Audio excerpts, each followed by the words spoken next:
माओवादी संगठन में डॉक्टर के नाम से चर्चित सुखलाल जुर्री जो है इस वक्त मेरे साथ है और लंबे समय से ये माओवाद संगठन में सक्रिय रहे हैं। कुछ महीनों पहले इन्होंने पुलिस के सामने सरेंडर किया है। डीवीसीएम के पोस्ट पर ये तैनात थे। इनसे समझते हैं कि किस तरीके का काम ये करते थे और क्या कुछ नीतियों से प्रभावित होकर जो है इन्होंने सरेंडर किया है।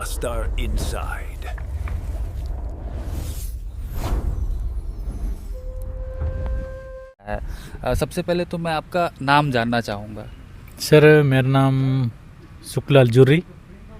अच्छा, नक्सल संगठन में कई नाम होते हैं, 3-4 नाम कॉमन होते हैं, तो आपके भी 3-4 नाम थे कि एक ही नाम था? सर बाकी लोगों का किसी किसी का 1-2-3 नाम रहता है, लेकिन मैं अलग अलग नाम मैं मतलब रखना नहीं चाहा। बोल रहे थे कि सुखलाल जो अभी घर से या बचपन से चल रहा है नाम, तो नाम बदल दो या चेंज कर दो बोले, तो मैं इनकार कर दिया कि मैं नाम बदल नहीं सकता।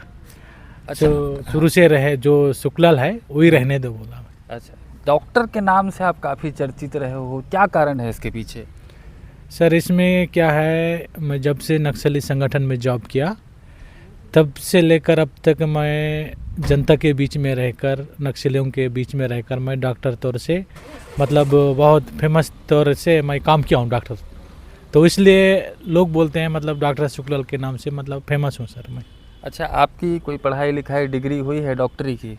ये पढ़ाई डिग्री वगैरह नहीं है, केवल मैं आर.के. मिशन नारायणपुर द्वारा संचालित जो अंदरूनी अपना सेंटर में चल रहा है सर आका बेड़ा, उसमें मैं 6 तक पढ़ा हूँ, बाकी आगे पढ़ने का मौका नहीं मिला। अच्छा, डॉक्टर के रूप में थे आप, तो किस तरीके से ट्रीटमेंट करते थे और क्या क्या मेजर केस आते थे, किस तरीके से जो है मेडिसिन इंजेक्शन, इसकी ट्रेनिंग कहाँ से हुई और क्या क्या केस ज़्यादा आते थे? सबसे ज़्यादा तो हमारे माड़ में मलेरिया होता था, अभी भी हो रहा है, और साथ में महिलाओं में ज़्यादा वीकनेस रहते हैं, जैसे प्रेग्नेंट के समय में, और खाने पीने में अभाव और साफ़ सुथरा में कमी। ये मतलब अंदरूनी खासकर अबूझमाड़ के गाँव के अंदर ये बहुत कुछ दिक्कत है सर। नक्सल संगठन जो है आप कब से ज्वाइन किए हैं, क्या उम्र रही होगी आपकी जो है, और कैसे जो है नक्सल संगठन में पहुंचे आप? जी मैं सबसे पहले मतलब 2006 और मई महीने के समय में मैं नक्सली संगठन में जॉब किया। उस समय मैं 12-13 साल का था, बचपन के समय में। तो उस समय मेरा मन ऐसा लगा कि मतलब नक्सली जो भी विचारधारा है, नाच गाना जो कि सिनेम के तरीके से बोलते हैं, उस नाच गानों में मेरा बचपन का जो मन है या सब आकर्षित हो गया सर मैं। पुलिस के साथ जब कभी नक्सलियों की मुठभेड़ होती है तो उस दरमियान उस मुठभेड़ में क्या आप भी शामिल रहे हैं, और ऐसे में कोई जख्मी हुआ होगा तो उसका क्या इलाज किए हो आप? उसका मतलब एनकाउंटर जो भी अभी 2024 में चला, थुलथुली घटना, जो उनमें जो घायल लोग थे उसमें मतलब 5-6 लोगों का इलाज कर चुका हूँ सर, और बचा भी लिया हूँ। क्या उनको गोली भी लगा था? हाँ, उनको गोली लगा था, और बाकी मर भी गए उसमें से। अच्छा, कुछ का देहांत हो गया जो है, कईयों को गोली लगा हुआ था, और कितने लगभग जो है घायल रहे होंगे, कितने सीरियस रहे होंगे? टोटल मामूली चोट को सबको मिला के 13-14 मतलब इंजरी लोग थे, मतलब घायल वाले थे। उनमें से 5-6 लोग ज़्यादा सीरियसली थे, और 5-6 लोग सीरियसली में से 1-2 पेशेंट लोग मर गए। अच्छा, जंगल में जो है मेडिसिन कैसे प्रोवाइड होता था, इंजेक्शन कैसे आती थी, दवाइयाँ कैसे आता था? सर मेरे सामने जो भी मतलब रहते थे इंचार्ज हमारे मतलब डॉक्टर के जो देखने वाले, जैसे मल्लेश है और सपना का, इनको मैं मेडिकल लिस्ट बना के देता था। तो उन लोग कहाँ से मंगाते थे, कैसे मंगाते थे, किसके द्वारा, किस शहर से, वो मुझे मतलब नहीं बताते थे। केवल मेरे पास दवाई आती थी, जितना मैं लिखता था वो सब मेडिसिन आता था, उसके द्वारा ही मैं इलाज करता था सर।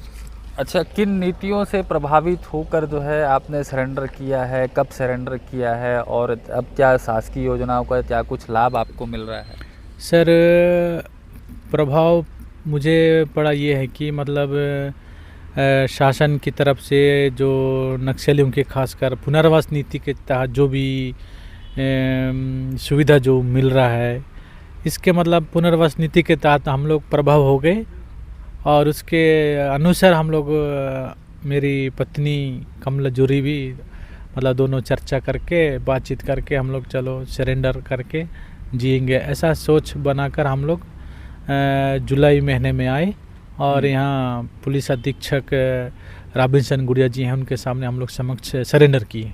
क्या कुछ दबाव भी महसूस किए, क्योंकि लगातार जो है एंटी नक्सल ऑपरेशन वो संचालित था, फोर्स जो है अंदरूनी इलाकों में घुस रही थी, मुठभेड़ें हो रही थी, कई नक्सली जो है मारे जा रहे थे, कई घायल हो रहे थे, तो इसमें क्या दबाव भी महसूस कर रहे थे आप और संगठन के द्वारा? ये तो दबाव तो पहले से ही था, 2020 से लेकर अब 25-26 तक इसमें मतलब बहुत दबाव प्रेशर हुआ।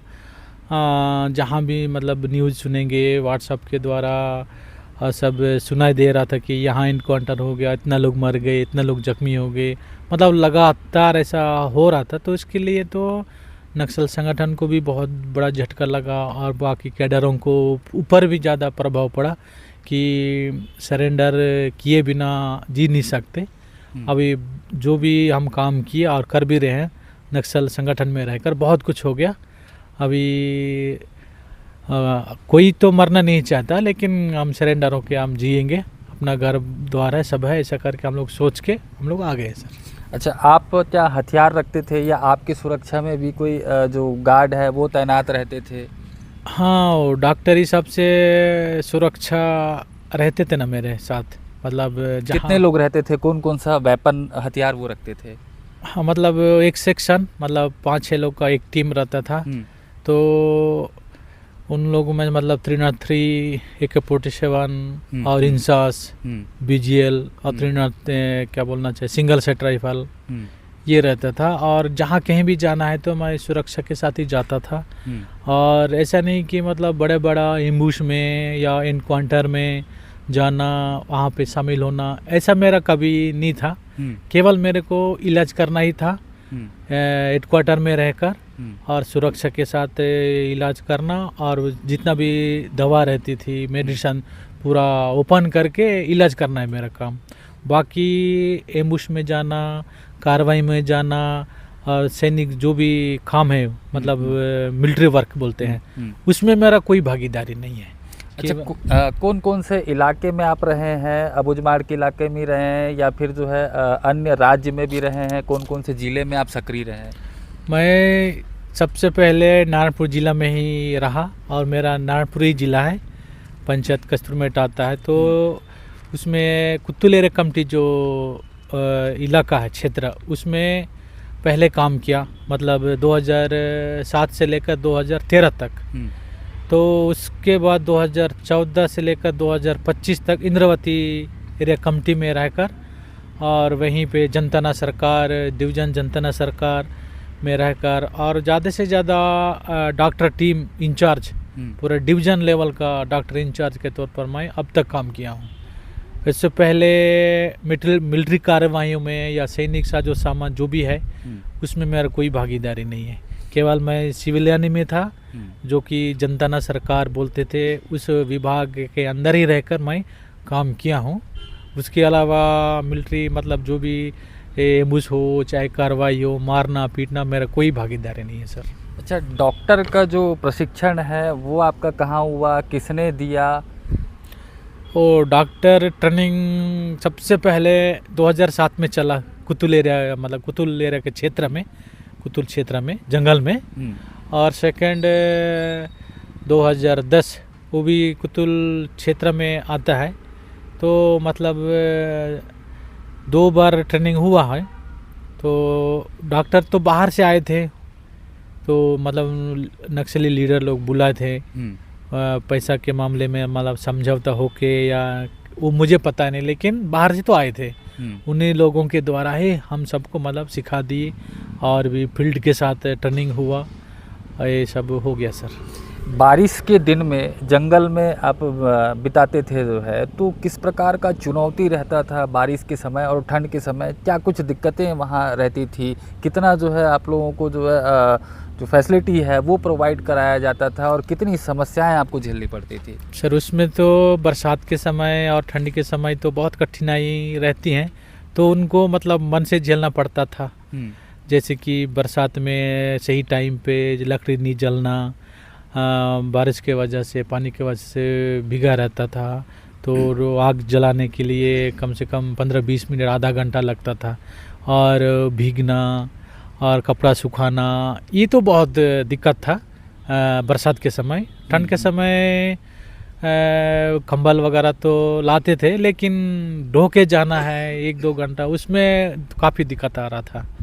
जैसे कि मतलब जितना भी दिक्कत आ रहा था उनको हम लोग मतलब सहनशीलता के साथ हम लोग काम करते थे, या उसको मतलब क्या बोलते हैं, उसको पार करते थे। जितना भी दिक्कतें जो हैं उनको पार करते थे। जी जी जी।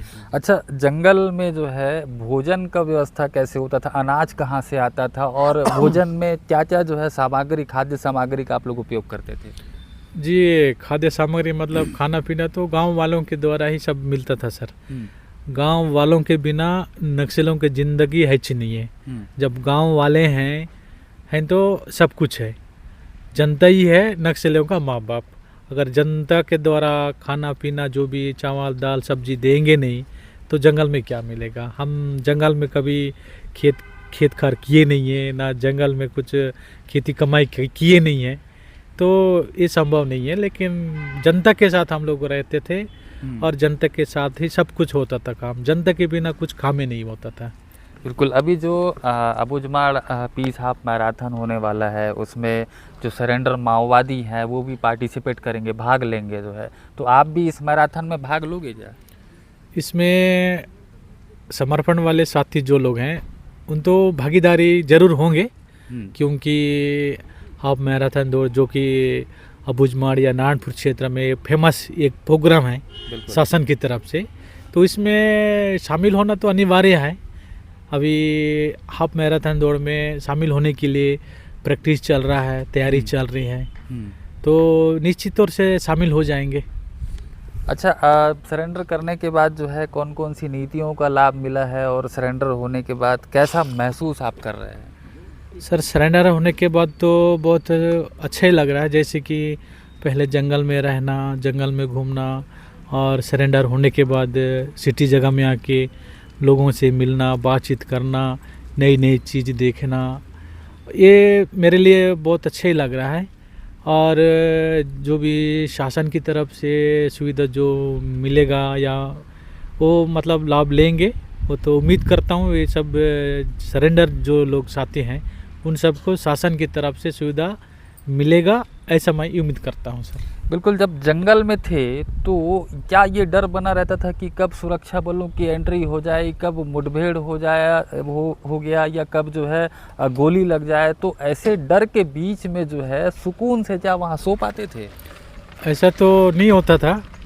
कब कैसा घटना घटेगा, कब हम मर जाएंगे, कैसे मरेंगे, ये तो मन में मतलब डर सता रहा था कि कुछ लकड़ी गिर गया तो कोई भालू वगैरह आने से तो पूरा इधर उधर देखना पड़ता था। डर डर के तो जीना पड़ता था, क्योंकि जंगल में रह के नक्सली के तौर पर काम करना और पुलिस का तो बहुत फ़र्क है सर। उसमें तो डर था, बहुत डर सा मतलब डर पैदा में रहते थे और काम करना होता था, वो तो डर बहुत सता रहा था। तो अभी मुख्य धारा में लौटने के बाद संतुष्ट हैं आप? जी जी, अभी तो सरेंडर होने के बाद या मुख्य धारा में आने के बाद अब ऐसा लग नहीं रहा कि एकदम मैं आज़ादी हूँ। पुनर्जीवन या पुनर्जिंदगी हम जी रहे हैं। पूरा जितना भी जो अपना लाइफ है वो जीरो टैलेंट से अभी बन रहा है, पुनर्जीवन, ऐसा हम महसूस कर रहा हूँ। जी सर, बिल्कुल। तो ये है सुकलाल जुर्री, जो कि डॉक्टर के नाम से जो है काफ़ी चर्चित रहे हैं नक्सल संगठन में, और इन्होंने जो है कई नक्सलियों का और ग्रामीणों का इलाज किया है संगठन में रहते हुए। कुछ महीने पहले जो है इन्होंने विकास कार्यों की नीति से, पुनर्वास नीति से प्रभावित होकर और कहीं ना कहीं जो नक्सल एंटी नक्सल ऑपरेशन जो संचालित किए जा रहे हैं उस पर दबाव में आकर जो है सरेंडर किए हैं, अब मुख्य धारा में लौट गए हैं। अब ये फ्री होकर, कहा जा सकता है आज़ाद होकर अपना जीवन यापन कर रहे हैं।